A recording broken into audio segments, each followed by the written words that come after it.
दो दृश्य वर्तमान में चल रहे हैं। भारत के अंदर राज्यसभा के सभापति महामहिम उपराष्ट्रपति हुआ करते हैं। महामहिम उपराष्ट्रपति जी के खिलाफ कांग्रेस के नेतृत्व में विपक्ष ने एक नोटिस दी है।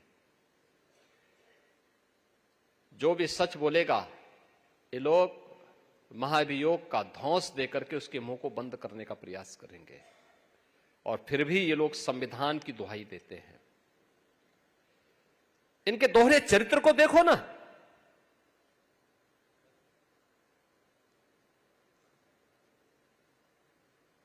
इलाहाबाद उच्च न्यायालय के एक माननीय न्यायमूर्ति ने एक बात कही। उन्होंने कहा समान नागरिक संहिता तो होनी चाहिए, और दुनिया के अंदर तो बहुसंख्यक समाज की भावनाओं का सम्मान हर हाल में होती है। अगर दुनिया में होती है तो भारत में अगर बहुसंख्यक समाज के हितों की चर्चा कोई कर ले, उस सच्चाई को कोई बोलता है, कौन सा अपराध हो गया?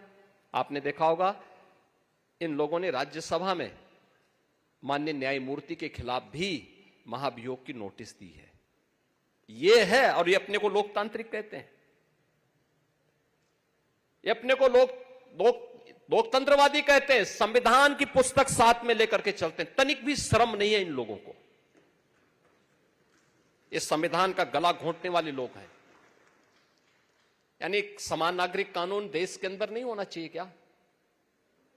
दुनिया के अंदर बहुसंख्यक समाज जो कहता है व्यवस्था वैसे संचालित होती है, और भारत तो कह रहा है कि साहब भारत के अंदर अल्पसंख्यक और बहुसंख्यक का भेद समाप्त होना चाहिए, सब लोगों पर एक समान कानून लागू होना चाहिए। उल्टा हो रहा है। बहुसंख्यक समाज कह रहा है कि साहब बहुसंख्यक अल्पसंख्यक का भेद समाप्त होना चाहिए, लेकिन ये लोग धौंस देंगे, क्योंकि पुरानी आदत है संविधान का गला घोंट करके देश की व्यवस्था को संचालित करने की। जबरन अपने दम पर ये लोग चलाना चाहते हैं। देश तमाशा देख रहा है। इन सबको एक्सपोज किए जाने की आवश्यकता है। जो भारत की विरासत को कोसते हैं, एक सच को दबाने का प्रयास करते हैं अपनी आवाज से, अपनी दबंगई से।